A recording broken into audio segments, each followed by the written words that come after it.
ওম অখণ্ড সংহিতা বা শ্রী শ্রী স্বামী স্বরূপানন্দ পরমহংসদেবের উপদেশ বাণী দ্বিতীয় খণ্ড।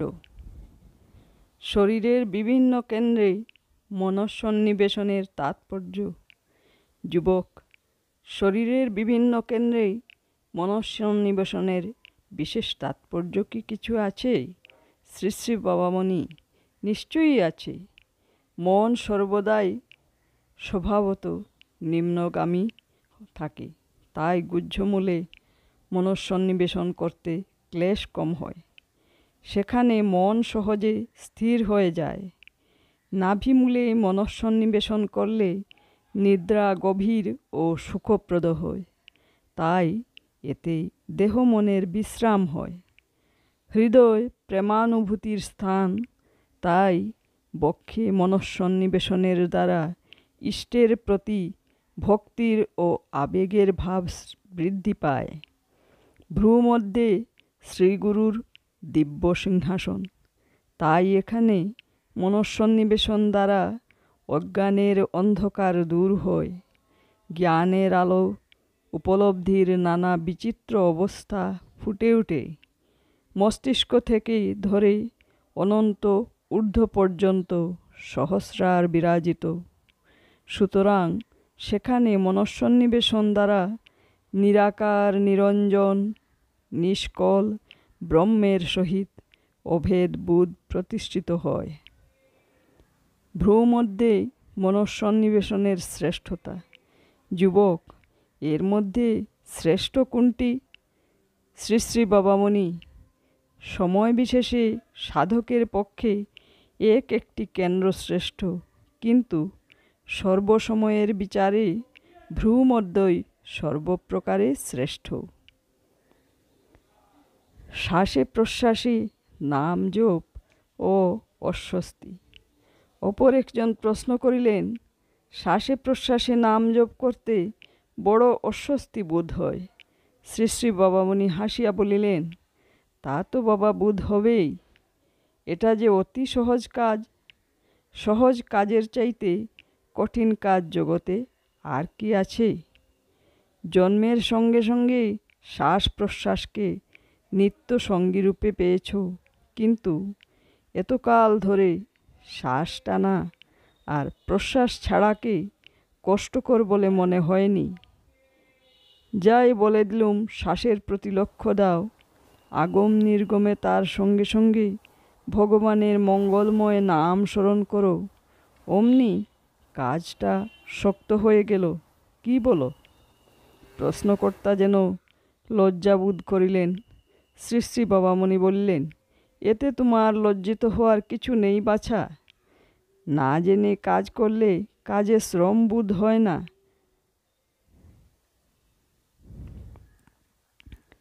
জেনে করলেই শ্রমবোধ আসে। শরীরের ক্লান্তি মনের ক্লান্তি অনুযায়ী হয়। মনকে তাজা করে নাও। বলো, ইচ্ছা করে শ্বাস প্রশ্বাসকে দীর্ঘ বা ধীরগামী করব না। আপনা আপনি সে যেভাবে চলার চলুক, আমি তার গতিবেগ বাড়াবো না বা কমাবো না। শ্বাস প্রশ্বাসকে আমি সম্পূর্ণরূপে নিজ স্বভাবে চলতে দিব, আর তার সঙ্গে সঙ্গে বিনা ক্লেশে বিনা পরিশ্রমে ভগবানের মঙ্গলময় নাম জপে যাব। এভাবে সংকল্প করতে করতে দেখবে যে কাজটাকে কঠিন বলে মনে করছো, বাস্তবিক প্রস্তাবে সেটা নিতান্ত সহজ কাজই হয়ে গেছে। যুগপৎ ভ্রূমধ্যে ও শ্বাস প্রশ্বাসে কি করিয়া মন রাখা সম্ভব? প্রশ্ন: শ্বাসে প্রশ্বাসে নাম জপ আর ভ্রূমধ্যে মনঃসন্নিবেশন, এই দুটি কাজ একসঙ্গে করার কৌশল কি? শ্রী শ্রী বাবামণি: প্রথমে মনটা দেবে শ্বাসে প্রশ্বাসে, সঙ্গে সঙ্গে নাম জপ শুরু করবে। যখন দেখলে শ্বাসের সঙ্গে নামকে মিলিয়ে দেওয়াটা সহজ হয়ে আসছে, তখন মনকে ভ্রূমধ্যে নিয়ে আসবে।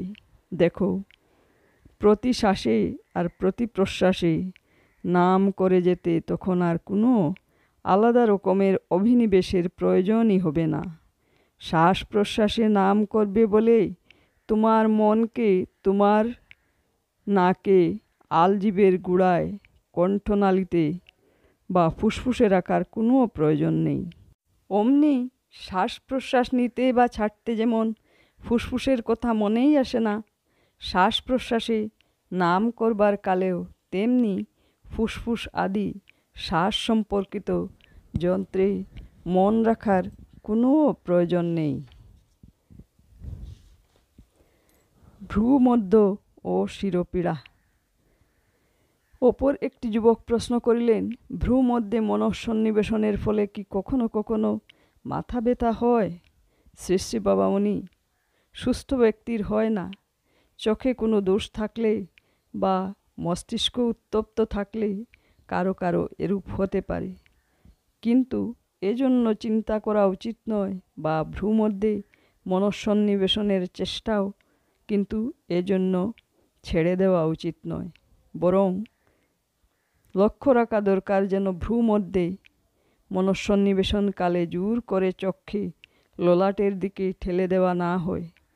চক্ষুকে তার স্বাভাবিক অবস্থায় থাকতে দিয়েই চোখ বুজে মনকে ভ্রূমধ্যসেবী করবার চেষ্টা করবে। চক্ষের শিরা উপশিরাগুলির উপর যাতে কোনো চোট বা ক্লেশকর টান না পড়ে সেদিকে খেয়াল রেখে মনের সহজ আনন্দ দিয়ে ভ্রূমধ্যে মনকে বসাবে।